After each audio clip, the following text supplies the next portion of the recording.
भाई अच्छा लगता है इस चीज़ को कि एक ज़मीनी स्तर पर काम हो रहा है। मैं पूरी रात एक्साइटेड रहा, मुझे नींद भी नहीं आई कल कि हमें कल प्रधानमंत्री से मिलना। 2014 से देख रहे हैं अपने प्रधानमंत्री जी को कि किसानों पे और हमारी बहनों पे ज्यादा ध्यान देते हैं, इसलिए बहनों को भी आगे बढ़ने का मौका मिल रहा है और किसान को तो मिल रहा है।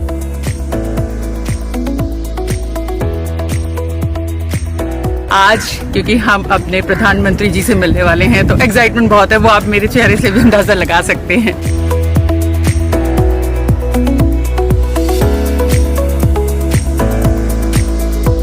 नेचुरल फार्मिंग में खर्चा कम लगता है। 15 साल से मैं कर रहा हूँ सर नेचुरल फार्मिंग। और मैं ऑर्डर पूरे नहीं कर रहा, खाने वाले इतने हैं, उगाने वाले कम।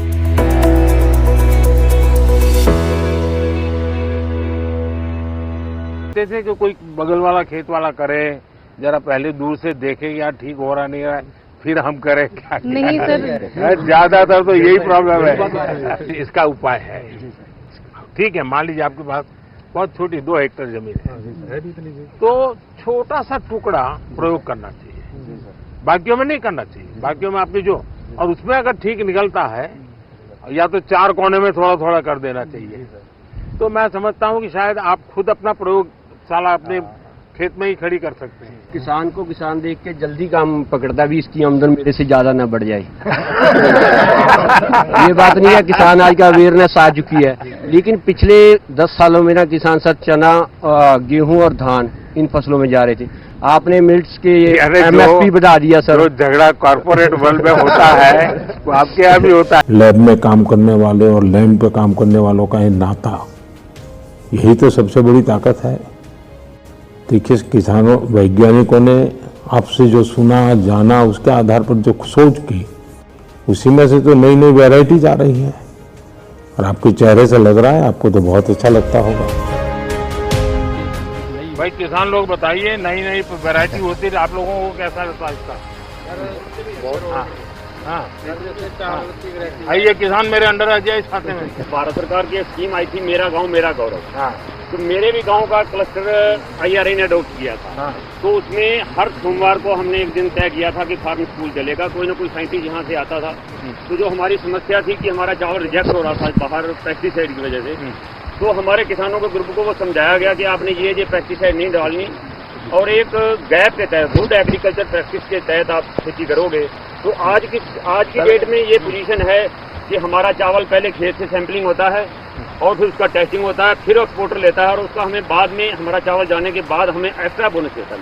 भारत सरकार ने प्राकृतिक खेती को बढ़ावा दिया, उसका भी हम धन्यवाद करते हैं। मेरा नाम अनीता है, मैं आदर्श महिला स्वयं सहायता समूह से जुड़ी हुई हूँ और मैं गन्ने की पोत तैयार करती हूँ।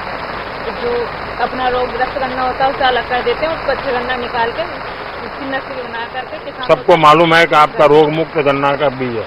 किसान का मन करना चाहिए कि कृषि विज्ञान केंद्र जाना, वहाँ पूछना समझना, कोई नई चीज आई है तो यहाँ किसी से फोन पे बात करना। ट्रैक्टर भी चला लेती हूँ। करीब करीब 109 वैरायटीज किसानों के चरणों में रखते हुए किसको आनंद नहीं होगा।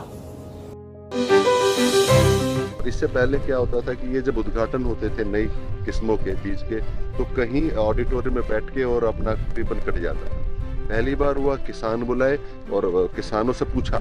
मुझे यकीन नहीं था कि वो इतना डीपली जाके पूछेंगे। उन्होंने बहुत अच्छी अच्छी बातें पूछी। प्रधानमंत्री जी ने इतनी योजनाएं चलाई हैं और जैसे कि किसान है, महिलाओं के लिए बहुत कुछ किया है और एक महिला शक्ति को आगे बढ़ने का, आगे निकलने का मौका मिला है। उन्होंने जब से सीरियन के बारे में बताना शुरू किया कि मिलेट्स खाइए, वो अपने बारे में बताते कि मैं मिलेट्स खाता हूँ, इसके ये फायदे हैं, तो लोगों के प्रति उसकी तो जागरूकता बढ़ी है। और इससे क्या हुआ कि जब डिमांड बढ़ी तो किसानों ने इसको उगाना भी शुरू किया है। कि हमारे प्रधानमंत्री जी बहुत दूरंदेशी सोच के और लोगों से थोड़ा आगे के सोचने वाले हैं।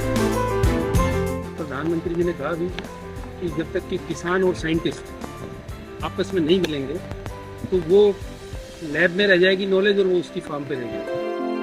हमारा देश आत्मनिर्भर बनेगा, महिलाएं आत्मनिर्भर बनेंगी, किसान भाई अपने आप में सक्षम होंगे, तो ये बहुत अच्छी पहल है। पहले ऐसा किसी ने भी नहीं किया। उन्होंने महिलाओं को स्पेशली इतना प्रोत्साहन दिया कि वो आगे आएं, और जब प्रधानमंत्री जी कहते हैं तो लोग भी अपनी घर की महिलाओं को ये मौका दे रहे हैं कि वो जाएं और काम करें।